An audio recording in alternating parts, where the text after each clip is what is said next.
एक बार एक व्यक्ति अपने बेटे के साथ पतंग उत्सव में गया। वहाँ लोग रंग बिरंगी पतंगें उड़ा रहे थे। आसमान में उड़ती रंग बिरंगी पतंगों को देख बेटे का भी पतंग उड़ाने का मन हुआ। उसने अपने पिता से कहा, पापा मैं भी पतंग उड़ाना चाहता हूँ, प्लीज़ मेरे लिए एक पतंग खरीद दीजिए। बेटे की इच्छा पूरी करने पिता पास ही की एक दुकान में गया। वहाँ से एक सुंदर सी पतंग और डोरी वह अपने बेटे के लिए खरीद लाया। बेटा पतंग पाकर खुशी से झूम उठा। कुछ देर बाद वह भी डोर थामे पतंग उड़ा रहा था। उसकी पतंग ऊंचे आसमान में उड़ रही थी, लेकिन वह खुश नहीं था। वह चाहता था कि उसकी पतंग और ऊंची उड़े। वह पिता से बोला, पापा ऐसा लग रहा है कि डोर की वजह से पतंग ऊंची नहीं उड़ पा रही है। क्यों न इसकी डोर काट दी जाए, इससे पतंग आज़ाद होकर और भी ऊंचा उड़ने लगेगी।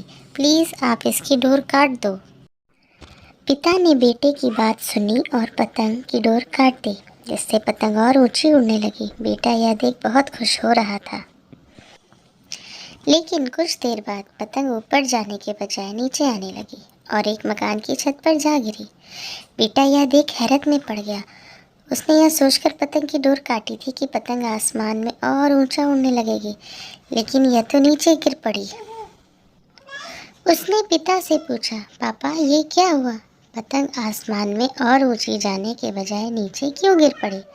पिता बोला, बेटा तुम्हें लग रहा था कि डोर पतंग को ऊंचा उड़ने से रोक रही है, जबकि वास्तव में ऐसा नहीं था। डोर तो पतंग का सहारा थी। वो हवा की गति के अनुसार तुम डोर खींचकर या उसे ढील देकर पतंग को ऊंचा उड़ने में मदद कर रहे थे। लेकिन जब डोरी रूपी सहारा कट गया तो पतंग को मदद मिलनी बंद हो गई और वह नीचे गिर पड़ी। ऐसा जीवन में भी होता है। जीवन की ऊंचाइयों पर पहुंचकर हमें लगने लगता है कि परिवार, रिश्ते और दोस्त हमें बांध रहे हैं और सफलता के शिखर पर पहुंचने से रोक रहे हैं, लेकिन हम भूल जाते हैं कि वे हमें ऊंचाइयों पर ले जाने वाली डोर है। उनके नैतिक बल के बिना सफलता की उड़ान मुश्किल है। बेटे को अपनी गलती समझ आ गई। कई बार हम सोचते हैं कि हम अपने जीवन में जल्दी प्रगति कर लेंगे यदि हम अपने घर और परिवार के बंधनों से मुक्त हो जाएं। लेकिन हम यह भूल जाते हैं कि हमारा परिवार ही हमारा आधार है।